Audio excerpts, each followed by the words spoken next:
patient then, brothers and sisters, until the Lord's coming. See how the farmer waits for the land to yield its valuable crop, patiently waiting for the autumn and spring rains. You too, be patient and stand firm, because the Lord's coming is near. Don't grumble against one another, brothers and sisters, or you will be judged. The judge is standing at the door. Brothers and sisters, as an example of patience in the face of suffering, take the prophets who spoke in the name of the Lord. You know, there are these moments that come after the storm is past, after all the chaos. And in its place, there's just a stillness, a deep, profound quiet.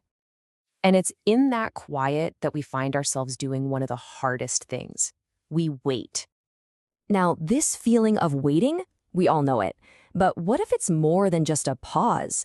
Today, we're diving into the ancient wisdom of the book of James to unpack one of its most powerful ideas, what it really means to wait on the Lord, and how we can actually find strength in that stillness. So let's just jump right in. I mean, we live in a world that is obsessed with speed, right? We want instant results, immediate gratification. So in a world like that, what is the true power of patience? How do we even begin to learn to wait with purpose? So our first section here is a call to patience, and it's framed by this idea of the farmer's hope. James gives us this absolutely brilliant metaphor. He says, look, see how the farmer waits for the land to yield its valuable crop? Think about that. The farmer does the work, right? They plant the seed, but after that, they have to trust a process they literally cannot see, and they definitely can't rush. And the text gets even more specific. It talks about the farmer waiting for the autumn and spring rains. This detail really highlights a complete and total dependence on a rhythm that is way beyond human control. The farmer can't make it rain. They just have to wait with expectation, knowing that rain is absolutely essential for the harvest. And this is where we see that this is not about just killing time. The specific Greek word James uses here is makrothymia, and this is not passive waiting at all. It means being long-tempered. It's this active endurance, this steadfastness, especially when you're being provoked or suffering because of other people. And that's exactly why the next command is to stand firm, or more literally, to strengthen your hearts. This active patience, this makrothymia, it's an act of faith. It's built on this deep conviction that the waiting has a point, that it has a definite end, because as he says, the Lord's coming is near. But, you know, this kind of internal strength is immediately put to the test, and not always from the outside, but from within. Which brings us to our next section, the warning against grumbling, a real test of the community itself. So James pivots here in verse 9, and he warns that when a community is under serious pressure, the biggest danger isn't always from the outside world. The real temptation is to turn on each other, to let all that suffering breed division and complaint right inside the group.